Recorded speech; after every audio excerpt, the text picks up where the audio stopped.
literatura? Vamos falar da literatura contemporânea, esse período tão importante que faz parte do nosso dia a dia.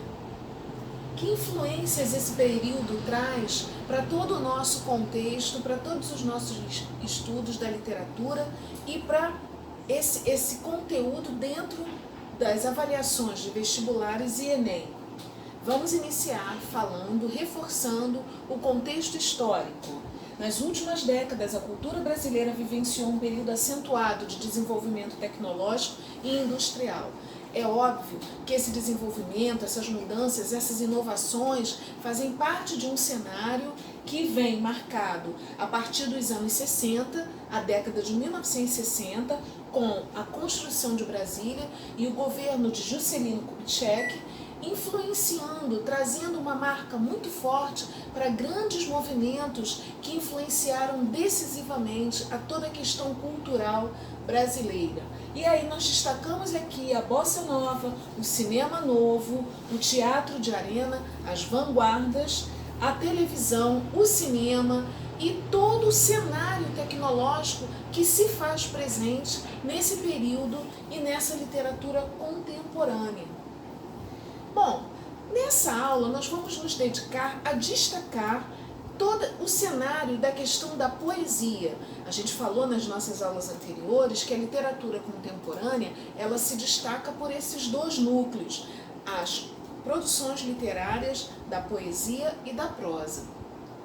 E todos esses artistas e todos esses autores criaram todo um efeito bastante significativo que envolve as artes e essa literatura de vanguarda dentro da poesia concreta. E isso tem como marca 1956, com a Exposição Nacional de Arte Concreta, que aconteceu no nosso Museu de Arte Moderna em São Paulo.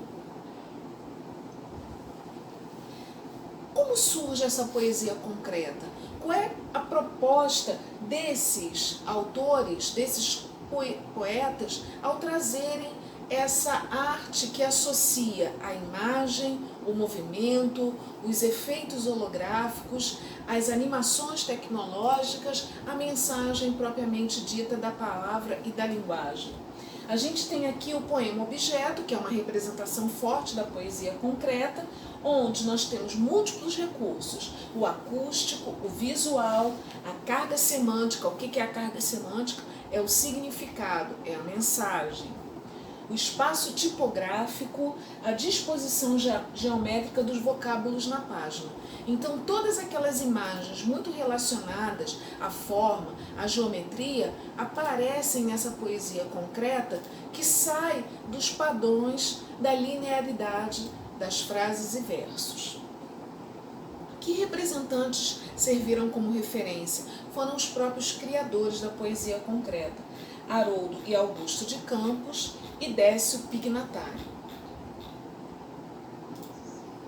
Vamos dar agora os exemplos. A poesia praxis, que é a poesia dinâmica, transformada pela interferência ou a manipulação do leitor, ou seja, na sua prática. Então, toda a mensagem da poesia ela está associada a um efeito, a um movimento prático que faz com que o observador, o leitor, seja levado para vários outros cenários. A periodicidade e a repetição das palavras, cujo sentido e dicção muda conforme sua posição no texto. Nas nossas aulas nós vimos exemplos sobre essa poesia. A poesia social, que traz a reabilitação do verso e do lirismo, a linguagem próxima do cotidiano, a poesia como instrumento de participação social e política. Representantes desse período e dessas obras: Ferreira Goulart e Mário Quintana.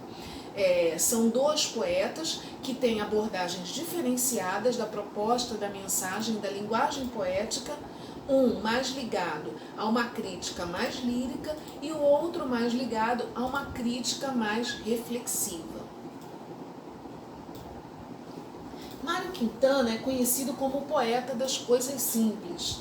Ele foi tradutor, jornalista e nasceu em Alegrete em 30 de julho de 1906. e faleceu em Porto Alegre em maio de 1994.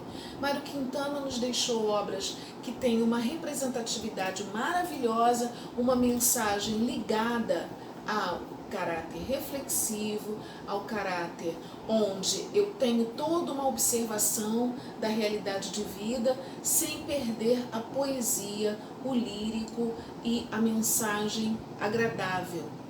A gente tem aqui um dos poeminhas famosos, que é chamado Poeminha do Contra.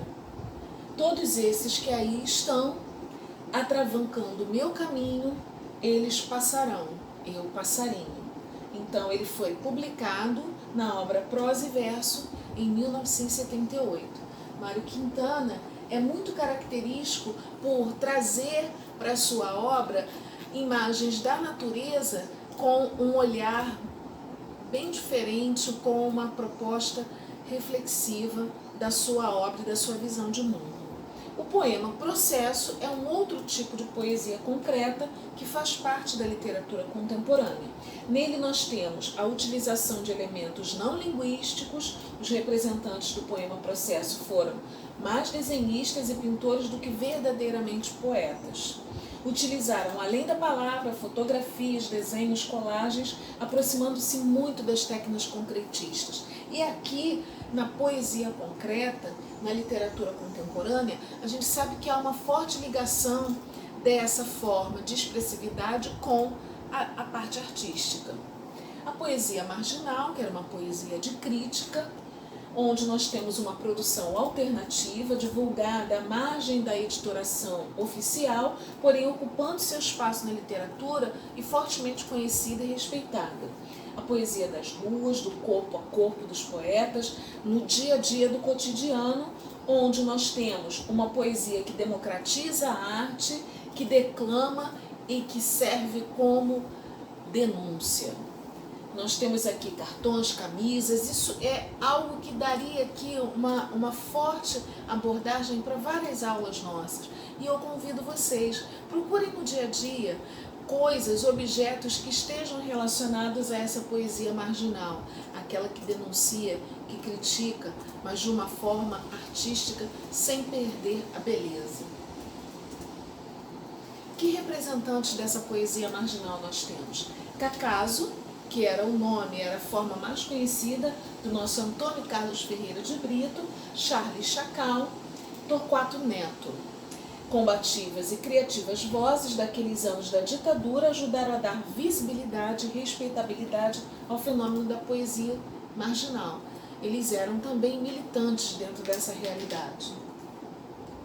E aqui eu deixo para vocês o mapa mental da literatura contemporânea, que tem várias abordagens, muitos pontos que merecem o nosso estudo e a nossa atenção.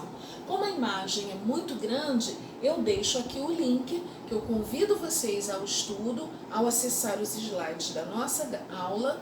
Cliquem no link que vocês verão o mapa na sua totalidade. E aqui encerramos mais uma aula. Nos vemos na próxima. Até lá!